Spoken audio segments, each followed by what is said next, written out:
What's going on, everybody? Video responsible strictly. Said he wants to see some of my most prized possession. It was really hard, and I came down with two.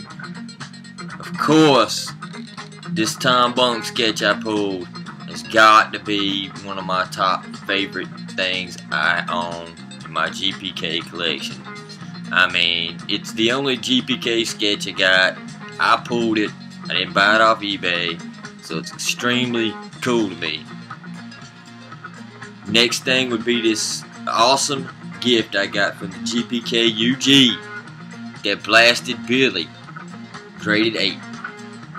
That is sweet. Didn't have a Blasted Billy. Don't have an Atom Bomb. I don't even hardly have any OS1 cards. Loved it. So there they are, bro. Peace. I see ya.